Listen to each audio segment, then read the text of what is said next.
Very good evening. Welcome to News & Co with me, Bev Turner, tonight while Michelle is off for half-term. Now joining me until 7 o'clock, Chairman of Great British PAC, Ben Habib, and journalist and former press secretary to Paddy Ashdown, Joe Phillips. Evening, both of you. Now, don't forget you can get in touch at home this evening, gbnews.com/your say. GB News has seen a private letter that Sir Keir Starmer has reportedly sent to his cabinet saying that Labour must stop looking down on people who are worried about immigration. Does this mean the PM is taking the fight to reform, and can he appeal to those voters? Let's just have a look at this letter, guys, and the bits that we've seen from it. He says ministers had to stop looking down on people, Ben, who are worried about immigration, which is a message that he needs to get out to the public to have any chance whatsoever of winning back people from reform who are at the moment ahead on that particular debate. Yeah. It's safe to say. I mean, I think the salient issue for politics today right across Western Europe, the United Kingdom and the United States is immigration. You know, as Suella Braverman said a couple of years ago, many people have reiterated since then, including obviously myself and most recently JD, I think you have to say Vance is the right way to pronounce it. As opposed to Vance. As opposed to Vance, yeah. Oh, I just think JD Vance, but anyway. And JD Vance said it was the seminal issue that, you know, we need to deal with. So immigration is right up there. And, you know, I think what leaders of Western civilization need to recognise is that any form of immigration, and this is going to make people's eyebrows rise, including Joe's, no doubt, but any form of immigration is an admission that you can't deal with issues in your own country on your own. When you take foreign people into your country, you should only do it if there's a need for your country to have those foreigners. In other words, you can't fill the need from within.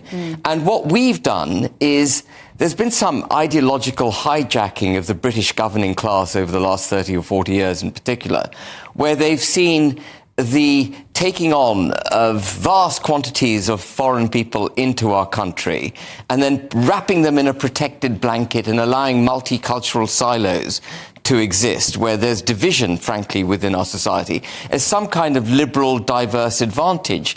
And what we've done in the process is undermine our workforce, put undue burden on our public services, break the settled culture that the United Kingdom used to have, and create division right across society. And by the way, that doesn't make sense, what I've just said, division across society, because society requires a settled, integrated culture, and we don't have one. We've broken our society. Joe, if Keir Starmer really thinks this, he talks in this letter about this example of a woman that he met in Oldham in Lancashire.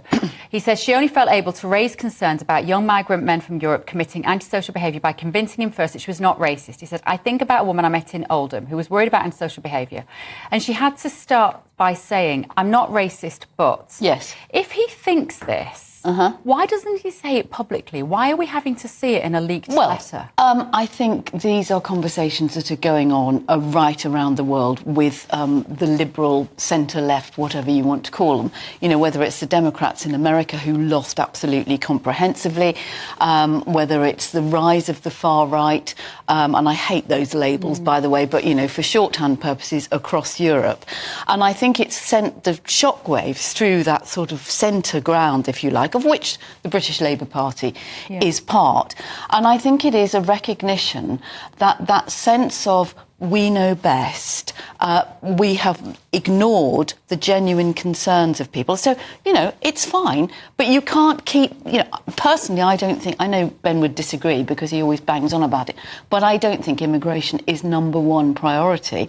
I think the economy is the number one priority. They go hand in hand. Well, they may well do. But if you said to somebody, what is the biggest thing, I bet most people are worried about how they're going to pay the bill. There are 7.2 million people on universal credit, and they wouldn't be there if it wasn't for unbridled, virtually unskilled immigration. It is inevitable on an island that you are going to have people from different countries and different parts of the world coming.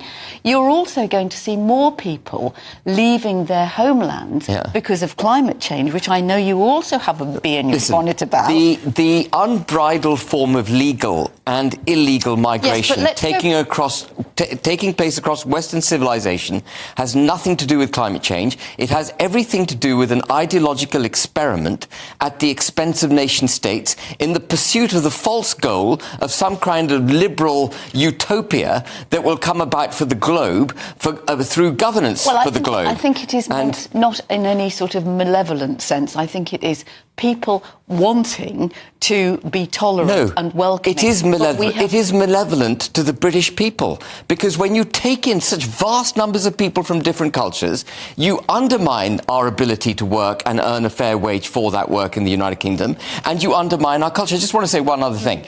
Starmer is so hypocritical. On the day that he's advocating that his colleagues should be concerned about immigration, he's busy signing up to more freedom of movement with the European Union. Well, that's what I was going to say. We've got a letter here where he's telling his cabinet, don't talk down to people on this, empathise with them. It's OK to say that some people shouldn't be here. But at the same time, his actions are not reflecting. They're not consistent. Well, it feels a little shallow. I think there are 2 points here. One of the things that he says in this letter, if this is indeed is true, he says pure economic migration was confused with genuine concern for those fleeing persecution. We ended up treating all immigration as untrammelled good.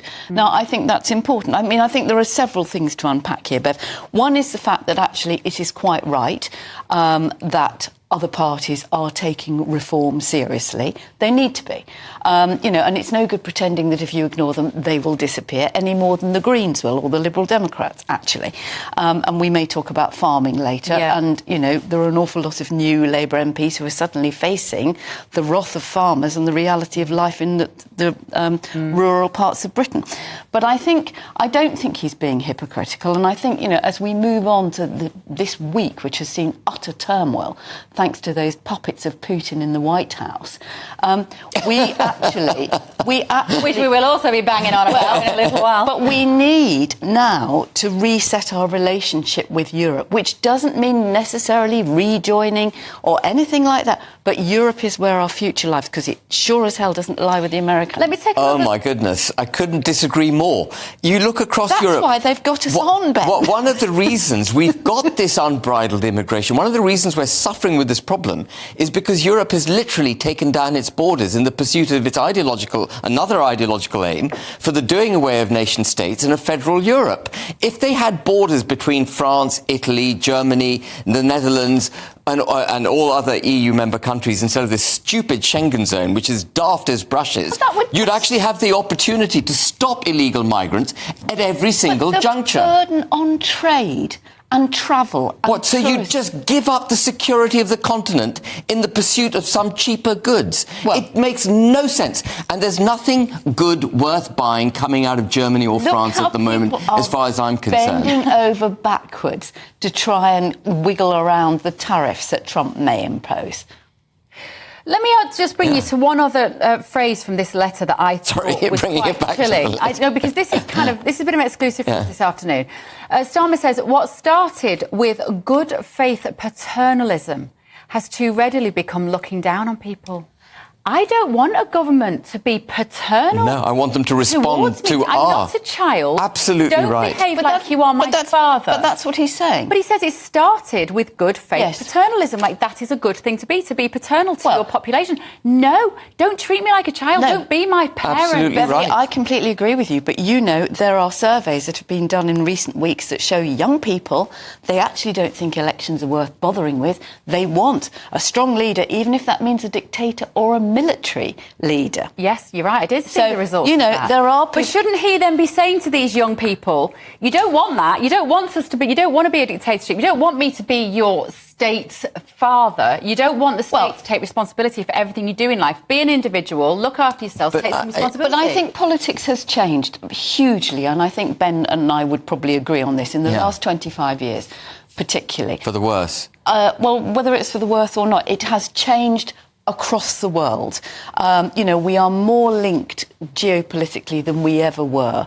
But we shouldn't be. That's the point, isn't it? Yes, exactly. Yeah.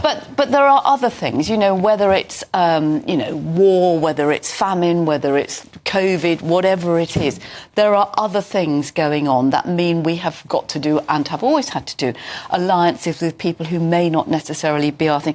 But I do think it is right that the Labour Party address this issue to, because there's no point in the Labour Party or the Liberal Democrats or anybody else sitting there wringing their hands. And what we see is Kemi Badenoch desperately chasing reform, trying to out-reform and suck up to Trump, ignoring the One Nation Tories, who you could say were slightly paternalistic. If you have to tell your cabinet, don't talk down to people, you've got the wrong cabinet. You've got the wrong cabinet, you've got the wrong form of governance, and as I know you know this, Bev, because you've been on this subject absolutely spot on throughout lockdown and since, is that we've got a government that actually infantilizes the population. They locked us up. They told us we couldn't make our own decisions. They forced us to have vaccines.